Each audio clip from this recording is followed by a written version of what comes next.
كلنا بنحب نعمل دايت، بس خايفين ان احنا نتعزل عن الناس وما نقدرش ناكل في لمة جميلة زي كده. الاكل الصحي دايما بيعتمد على الجودة، مش معناه ان انا مش هقدر اكل اي اكل يقابلني.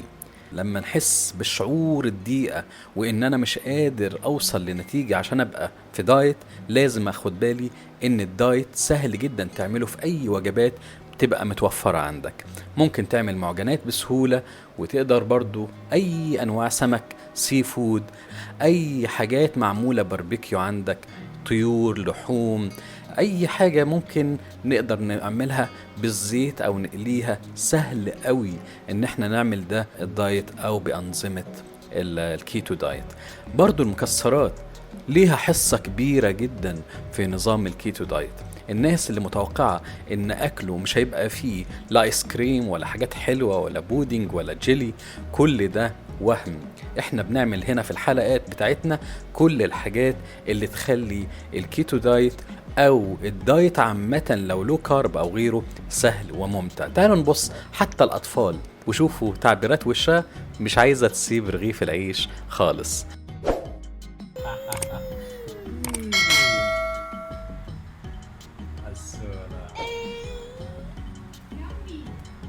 يمي.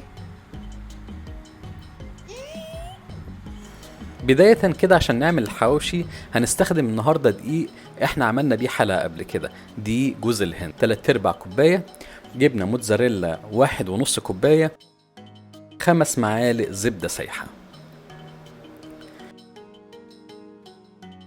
بيضة كاملة، معلقة صغيرة بيكنج باودر، ونص معلقة ملح. اي نوع لحمة بلدي عشان نقدر نشتغل بيها، عبارة عن ربع كيلو، ومبشور بصلة،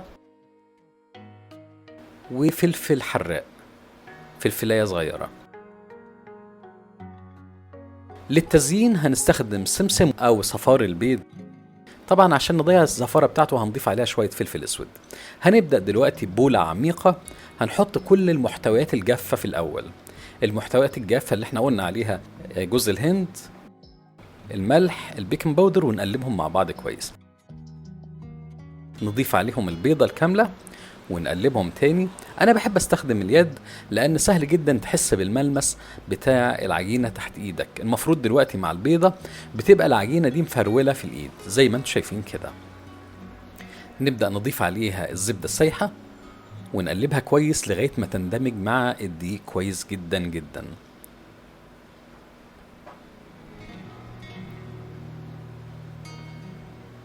تقريبا النتيجة بقت كويسة. هنجيب الجبنة الموتزاريلا الكوباية ونص، نسيحها في الميكروويف أو في الفرن على نار هادية، وبعدين نقلبها مع المكونات كلها. هنبدأ بالأول بالمعلقة والاسباتيولا، نبدأ نقلبها بطريقة كويسة على أساس إن هي سخنة ومش هنقدر نقلبها باليد، وبعد كده نكمل تقليبنا عادي بالإيد لغاية ما نحصل على عجين نقدر نفرده ونستخدمه في كل المعجنات بتاعتنا.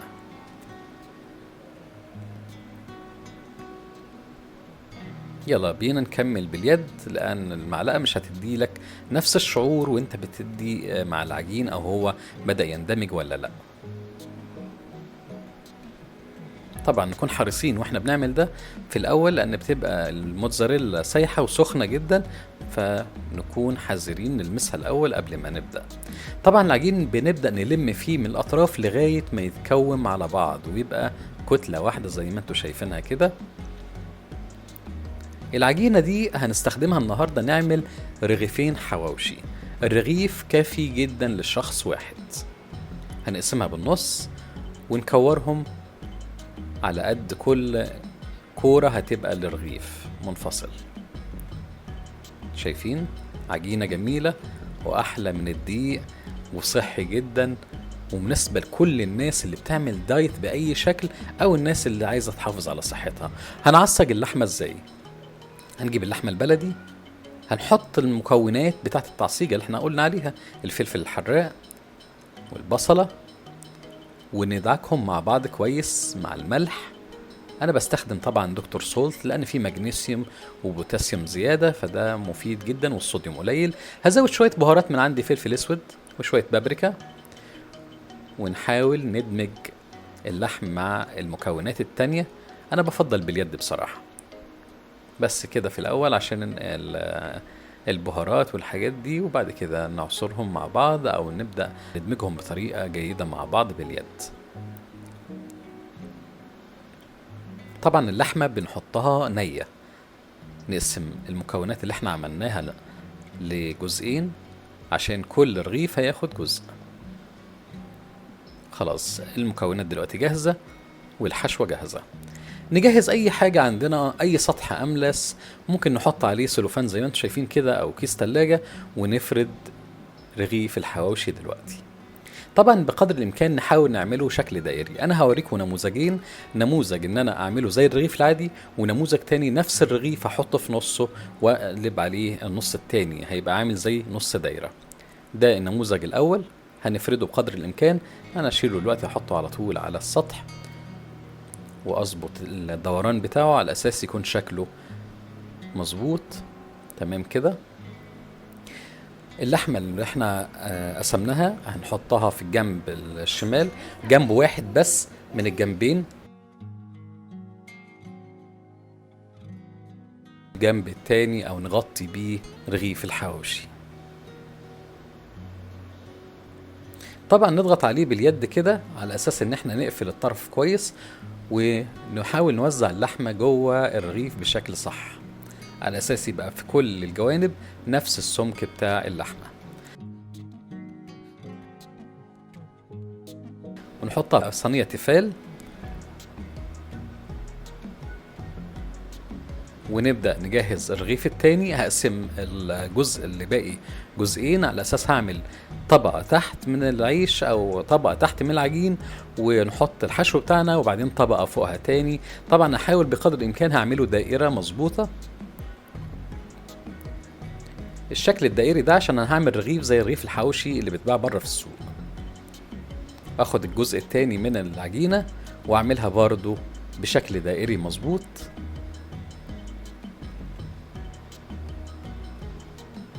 واحدة واحدة مع العجينة، لأن طبعا يعني بتحتاج إن أنت تتعامل معها بهدوء وبحرص. ليه؟ لأن العجينة مش زي عجينة الدقيق. يعني نفرد دلوقتي الحشوة اللي هي اللحمة الصافي بتاعتنا متعصجة على البارد، ونحط فوقها الجزء اللي احنا جهزناه من العجين، ونقفل الأطراف كويس عشان ما تفتحش واحنا بنجهزها على النار. بنقفل الأطراف بشكل كويس.